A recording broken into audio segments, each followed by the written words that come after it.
আগে বললাম এই ব্যাপার হয়েছে, তো বলো গুরুজি কোনো চিন্তা নেই, আমি তো রয়েছি। কোর্ট থেকে এফিডেভিট করিয়েছে, সীতাপট্টনী আর্য সমাজ থেকে তাকে সার্টিফিকেট দিয়েছে। সে ছেলেটা আমাদের এই খড়গপুরে কোন এক ইনস্টিটিউটে পড়াশোনা করে এবং একটা কল সেন্টারে কাজ করে।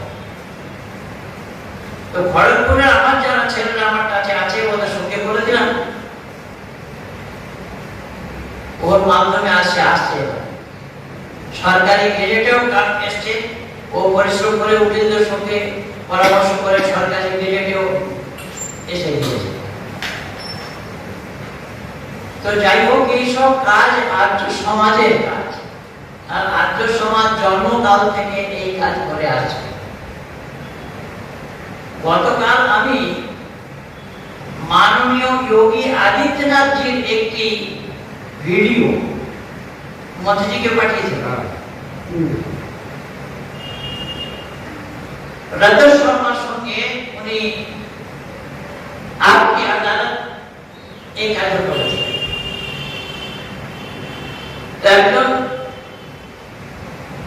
মাস্টার 55 বছর বয়স যোগী আদিত্যনাথজিকে উনি বললেন আমি বৈদিক ধর্মে दीक्षा নিতে চাচ্ছি। वैदिक धर्म में दीक्षा लेना चाहता हूँ मैं। योगी आदित्यनाथ जी ने पहले बोला कि नहीं, आगे आप जाओ, अभी गीता पढ़ो। मुसलमान था, गीता पढ़ार परे आबार एসেছেন ওনার কাছে। तो उन्हीं बोलলেন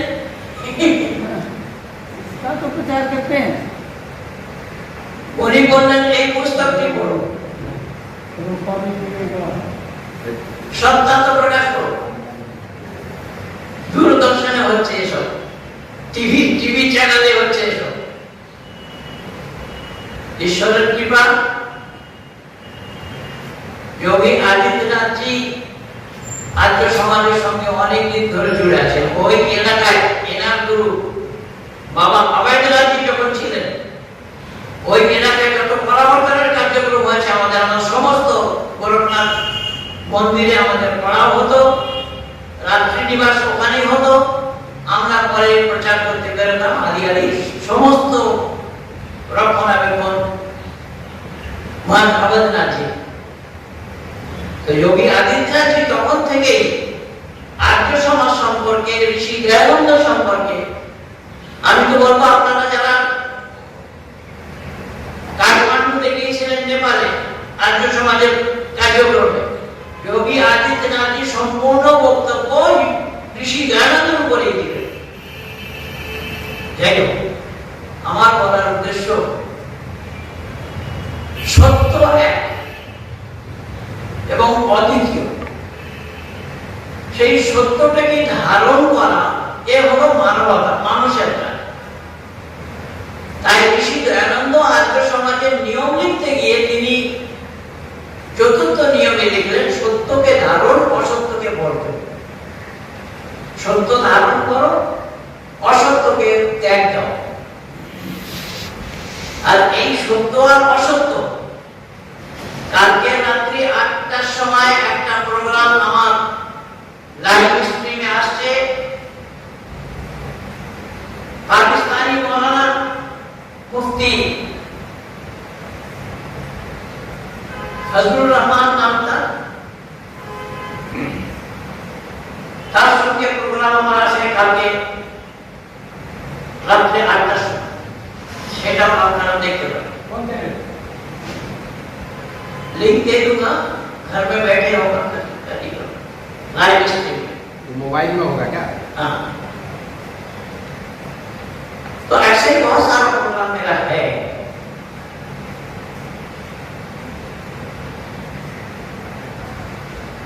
तो आज का जो विषय है आपको नींद लगनी है, वो तो कह रहे पंडित जी, आपसे कह रहा हूँ, पानी भी कह रहे।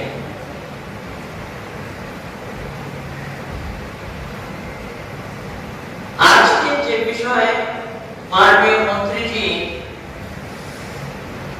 রেখেছে যে বর্তমান পরিবেশে পূজা এমন একটি শব্দ বা পূজাকে নিয়ে মানুষের মধ্যে যে অস্থিরতা সেটি কি করে দূর করা যায়। পূজার শব্দ বা পূজার যে কার্যক্রম, পূজার যে ক্রিয়া, সেই ক্রিয়া নিয়ে মানুষের মধ্যে যে অস্থিরতা সেটিকে দূর করতে গেলে আমি সর্বত্র প্রার্থনা জানাবো, সে রাস্তা হলো একমাত্র রাস্তা হলো বেদ।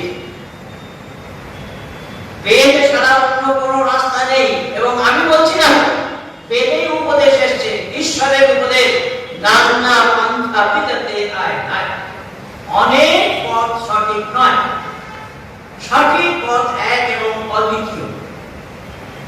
তো এবার সঠিক পথটা কোনটা এবং কি সেটা জানার দরকার একান্ত আমাদের, যারা আমরা মানুষ বলে বলি, যারা আমরা নিজেকে মানুষ বলে বলি। আমার जी समझ में परेशानी तो नहीं हो रही?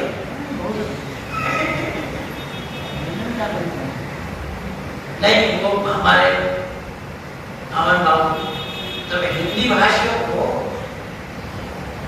बंगला समझने में, बोलने में भले ही परेशानी हो, लेकिन समझने में परेशानी समझ जाए। भाई आप तो मुद्दत से रह रहे हैं।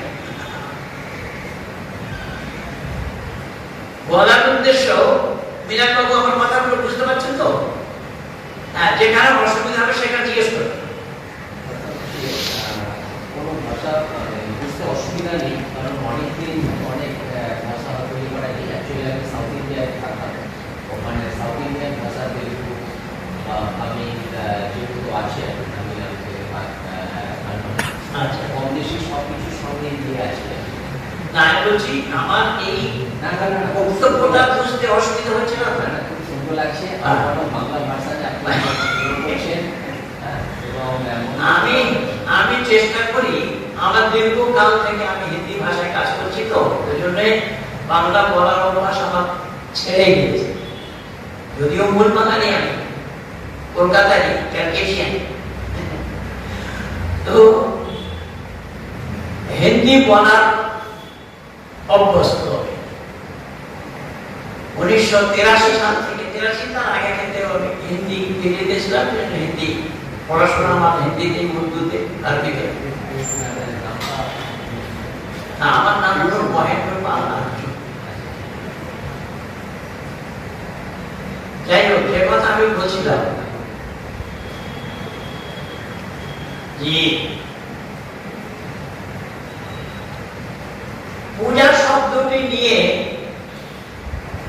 মানব সমাজের মধ্যে বুঝে মানে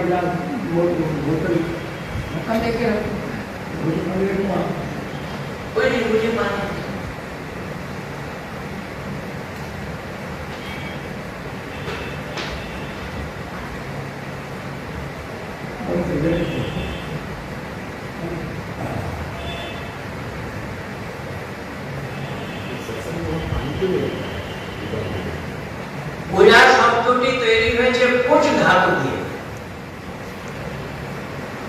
তো পূজা শব্দের অর্থ হয় সেবা করা, পুজ সেবায়াম। আপনাকে জিজ্ঞেস করছি,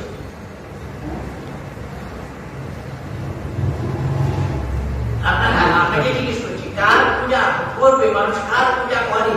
পূজা কার করা হয়? কৃষ্ণ। হ্যাঁ, কৃষ্ণ।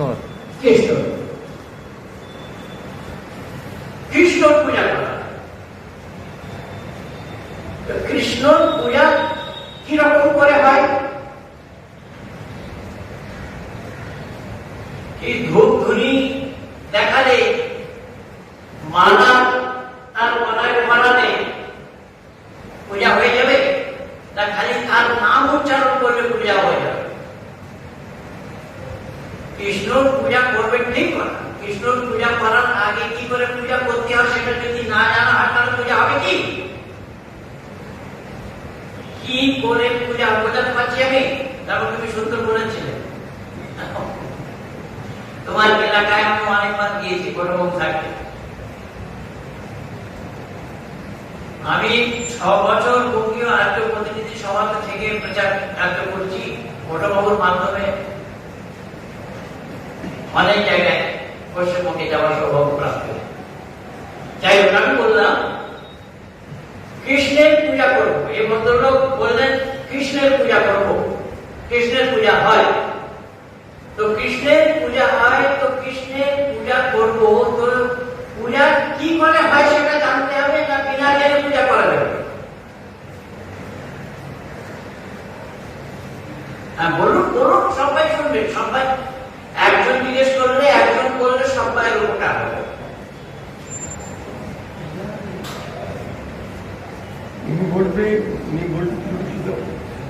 আমি শুধু আপনার জন্যই পরিশ্রম করছি, কারণ এনারা সবাই জানেন এনাদের চুল সাদা হয়েছে এমনি নয়, এই সংস্কৃতিতেই চুল সাদা হয়েছে। আর এই পরিশ্রম শুধু আমি আপনার বাংলা ভাষীদের জন্য করছি।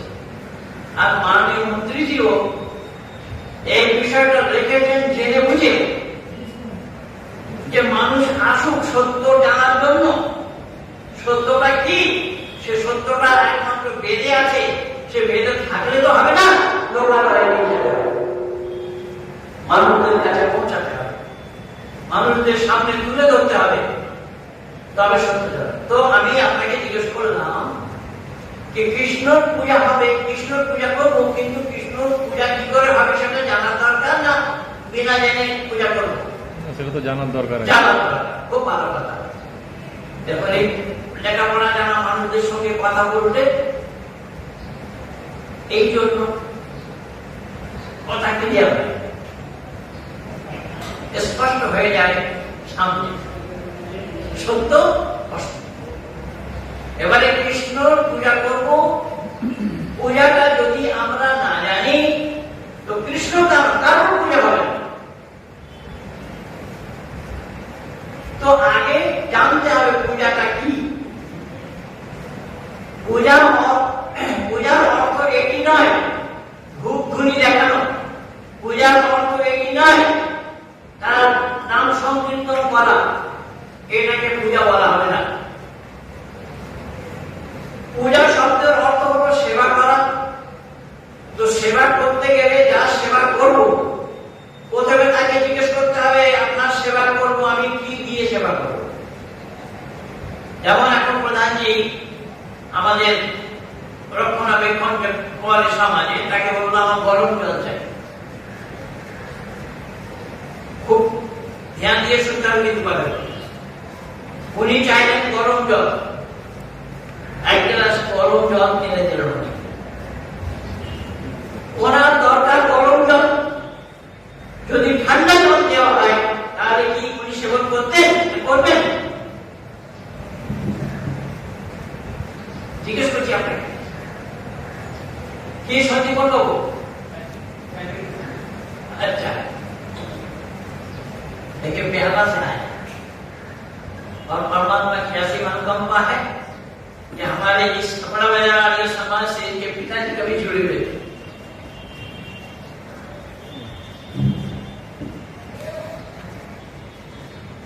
तो গরম জলের যেখানে দরকার সেখানে যদি তাহলে তার সেবা হবে না। তো ঠিক সেই রকম কৃষ্ণের পূজা আমরা করব, তো কৃষ্ণকে কোনদিন জিজ্ঞাসা করেছি আমরা কি দিয়ে সেবা করব, কেমন করে সেবা করব, কি সেবা চাচ্ছেন আপনি? অন্তরে হাত দিয়ে বলুন এখন, করেছি কি কে কোনদিন? হ্যাঁ, তবে আজকে বেশি বুকে আঘাত দিতে দেবো না আমি, একদিনই হবে না, আস্তে আস্তে বুঝতে হবে। তো ব্যাপার হলো যোগেশ্বর কৃষ্ণ তিনি নিজেই তো সেবক, তিনি সেবক না হতেন যদি না, তাহলে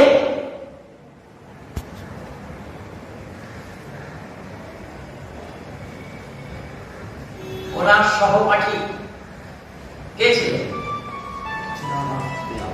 হ্যাঁ? সুদামা ওনার সহপাঠী তার বাড়ি তৈরি করতে পারতেন না তৈরি হতো।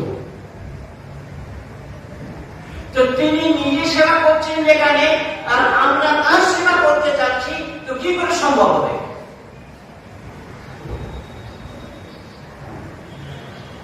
দ্বিতীয় কথা, সেই কৃষ্ণকে ঈশ্বর বলা হচ্ছে, আর যার সহপাঠী রয়েছে মানে তার সঙ্গে যিনি পড়াশোনা করতেন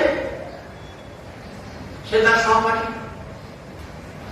তো সুদামার সঙ্গে কৃষ্ণের শুধু সহপাঠী নয়, মিত্রতা, বন্ধুত্ব সবই রয়েছে। তাহলে কৃষ্ণকে ঈশ্বর বলাটা কি হবে? উচিত হবে না অনুচিত হবে? যে কৃষ্ণ জন্ম নিচ্ছে মা বাবার 8ম নম্বর সন্তান হিসেবে, 8 নম্বর সন্তান হিসেবে তিনি এসেছেন পৃথিবীতে। এর আগে 7টা সন্তান হয়েছে।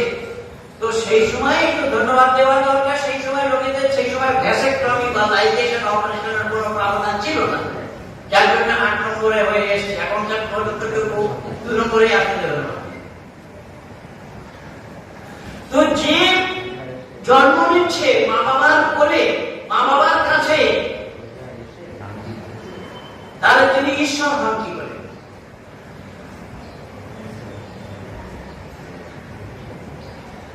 এগুলো সব চিন্তনীয় ব্যাপার।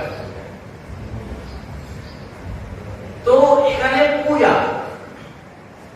পূজা করতে গেলে যার পূজা করব তাকে জিজ্ঞাসা করা দরকার যে কি দিয়ে সেবা করবো, কেমন ধরনের সেবা আপনি চাচ্ছেন।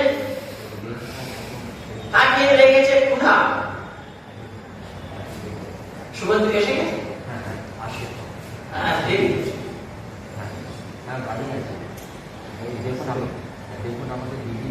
ঠিক আছে, তারপরে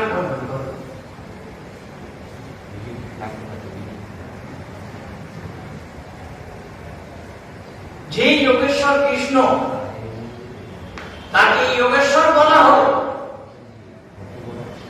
যিনি যোগ নিয়ে পৃথিবীর মানুষের মাঝখানে প্রসার করলেন এবং যোগের শিক্ষা দিলেন। তো সেই মানুষটাকে, সেই যোগীকে মেয়েদের কাপড় নিয়ে গাছে তুলে দেওয়া কি যুক্তিযুক্ত না অপমান করা? ঠিক ঋষি দয়ানন্দ লিখলেন, এই ঋষি লিখেছেন যোগেশ্বরের কাছে এত সময় কোথায় ছিল বলি লীলা করে, বলে এসব অবান্তর কথা।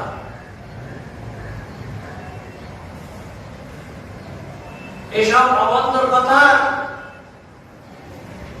হ্যাঁ, ঠিক আছে। তো এইসব জিনিসগুলো না জেনে বড় কাজ করা যাবে না।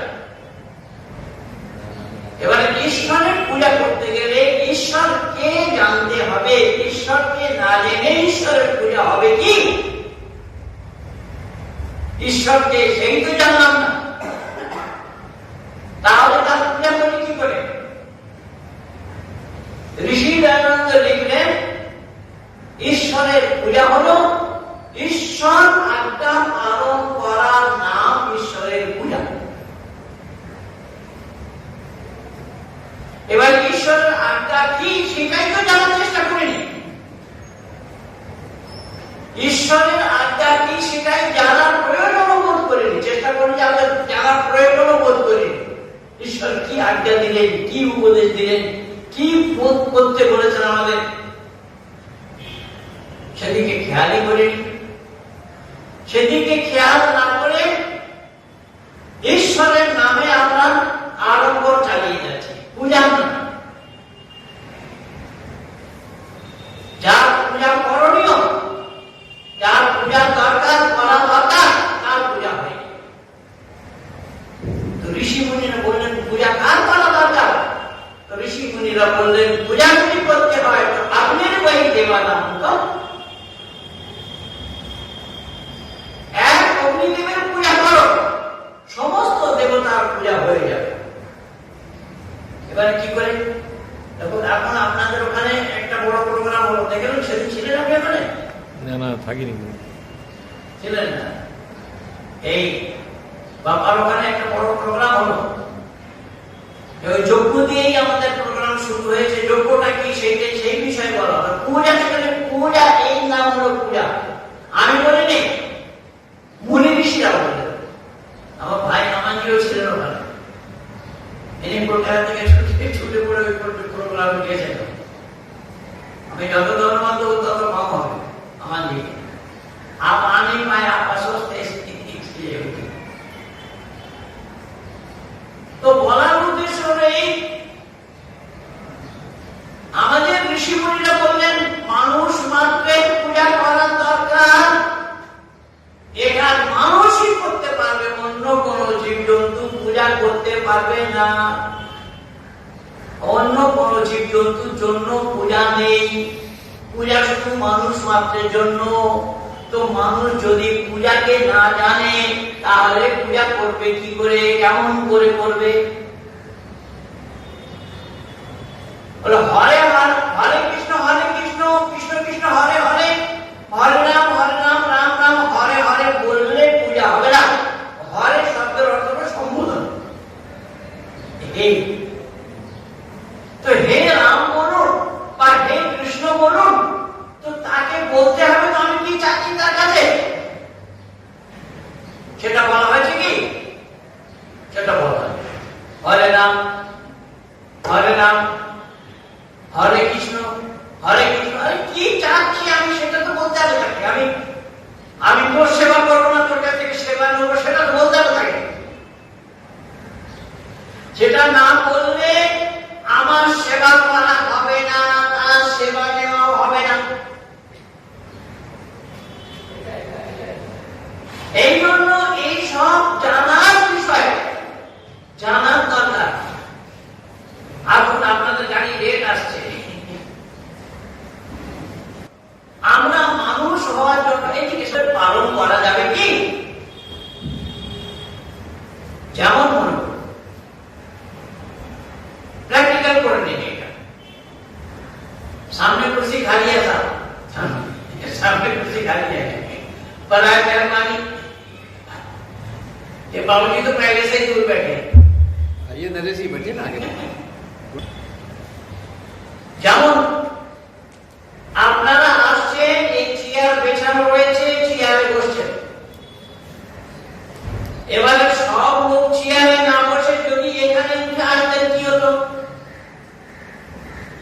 একটু বুদ্ধির বিকাশ করো, বুদ্ধির জোর লাগালে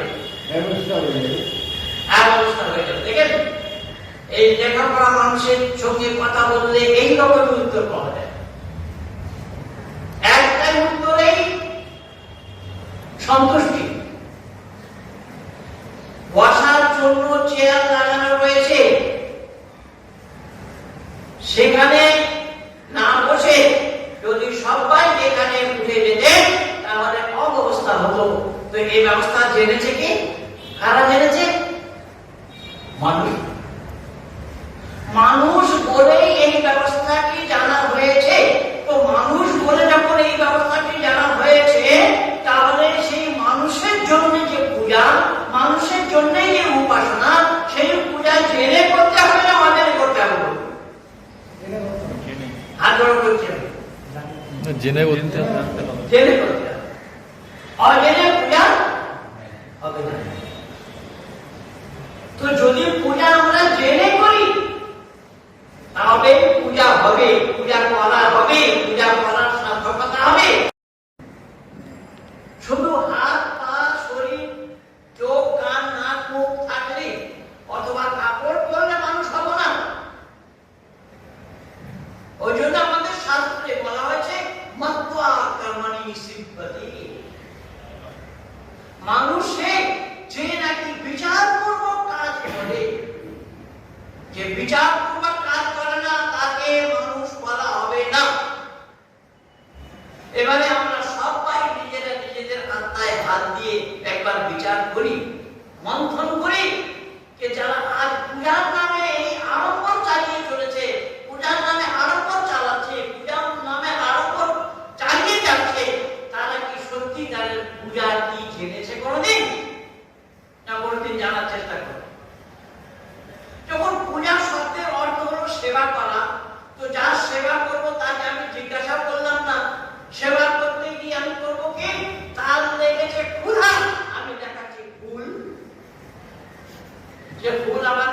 আসেন নয়, পাড়ার থেকে না বলেন, আর না বলে চুরি করা আর কিনা সে সজীবন বাবু বলবেন। অন্যের জিনিস না বলে নিয়ে আসা কি বলবে? চুরি।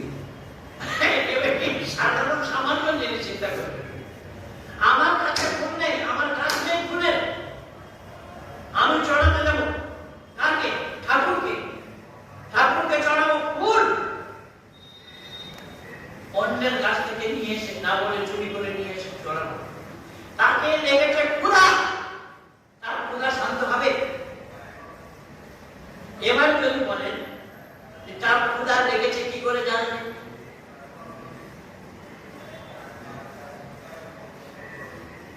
শুভেন্দু বাবু ধ্যান চাইব আমি। আর ক্ষুধা লেগেছে কি করে জানলাম? ক্ষুধা লেগেছে যদি আমি না জানি, তাহলে তুমি কি করে জানলে যে সে ফুল চাইছে? বোঝাতে পারলাম? যদি আমি জানি ক্ষুধা লেগেছে কি না লেগেছে, ক্ষুধা লাগেনি তা সত্ত্বেও আমি বলছি, যদি আমার বলাটা ভুল হয়, তাহলে সেটা নিয়ে জানবো যে সে ফুল চাচ্ছে। সেটা কি জেনেছে কেউ? না পরদিন জানার চেষ্টা করেছে? চেষ্টা করেননি। করেননি। বাবা মারা যা করে এসছে আমরা তাই করে যাচ্ছি। হ্যাঁ, বাবা মারা যা করে এসছে আমরা তাই। বাবা যদি অন্ধ হয়, আমাকে একজন মৌলানা জিজ্ঞেস করেছে উত্তরপ্রদেশের বস্তি জেলায়। আমি মৌলানাকে বললাম আমার বাবা ছিল অন্ধ, আমার দাদু ছিল অন্ধ, বাবা কানা, আমার কাছে দুটো চোখ আছে, আমি কি করবো? একটা পড়াবো না দুটো করে দেবো? কি বলেন আপনাদের বুদ্ধিতে? কি করা দরকার? ঠাকুরদা যদি অন্ধ হয়, বাবা যদি কানা হয়, আমার কাছে দুটো চোখ আছে, আমি কি করবো? দুটো চোখ নিয়ে কাজ করবো। দেখুন, এই জন্য বলছি যে লেখাপড়া জানা মানুষদের ভেতরে এই বিলক্ষণ প্রতিভা সম্পন্ন হয়। লেখাপড়া মানুষদের বিচার করতে একটু দেরি লাগে না। লেখাপড়া জানা মানুষ যারা বিবেক, যেমন বললাম না, মতবাদ মানে সিম্পতে শাস্ত্র বলছে আমাদের বিবেকশীল হওয়া, বিবেকপূর্ণভাবে কাজ করা। তো বিবেক দিয়ে সঙ্গে সঙ্গে বিচার করে নিতে হবে, তবে মানুষের গণ্য হতে পারবো না, মানুষ বলে পরিচয় দিতে পারবো। যদি বিবেক প্রয়োগ না করি, তাহলে আমরা মানুষ হব না। এ তো বেদের কথা, আমার নিজের বানানোর কথা নয়, ঋষি মুনিদের কথা। ওই জন্য ঈশ্বরের উপদেশ কি জানেন? ঈশ্বর বলেন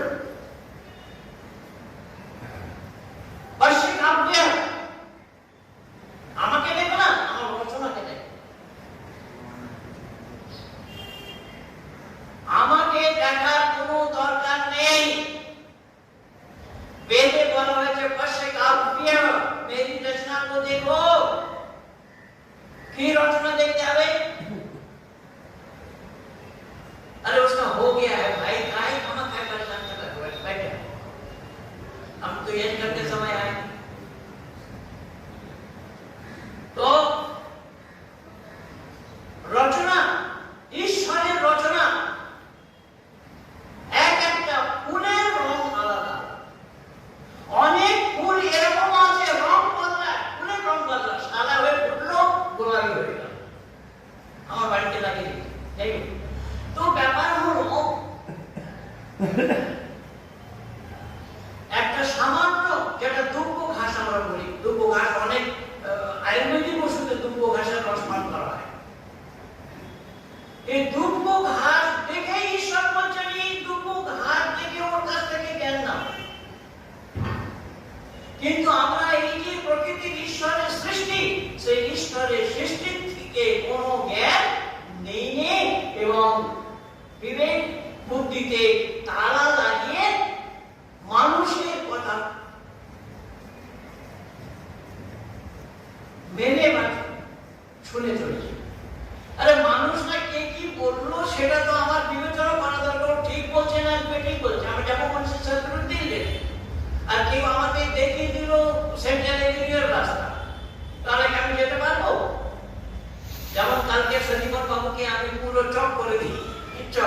দিয়েছি যে কি করে আসবেন আপনি, কিভাবে কিভাবে আসতে হবে।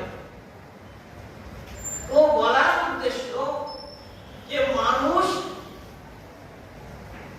হয়ে যখন জন্মেছি তো মানুষের জন্যই এই সব কর্তব্য, আর ঈশ্বরের উপদেশ সমস্ত মানুষের জন্য। কারণ মানুষের জন্য দুটি জ্ঞান রয়েছে, এক সাধারণ জ্ঞান, এক নৈমিত্তিক জ্ঞান। সাধারণ জ্ঞান পশু পক্ষীদেরও আছে,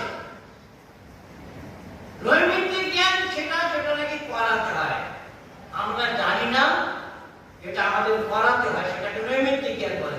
কিন্তু দেখুন আর একটা আশ্চর্যজনক জিনিস বলছি যে এই মানুষ পশু পক্ষীকে, যাদের নৈমিত্তিক জ্ঞান নেই সেই পশু পক্ষীকেও নৈমিত্তিক জ্ঞান দিচ্ছে, তাকে ট্রেনিং দিচ্ছে, অ্যাক্টিং করছে। আমি দেখলাম হল্যান্ডে আরো অনেক দেশে দেখেছি, ও আঙুলের ইশারা করছে এইভাবে, এর মাছ উপরে নাচা করা হচ্ছে, ও যেভাবে আঙুলের ইশারা করছে সেভাবে নাচছে।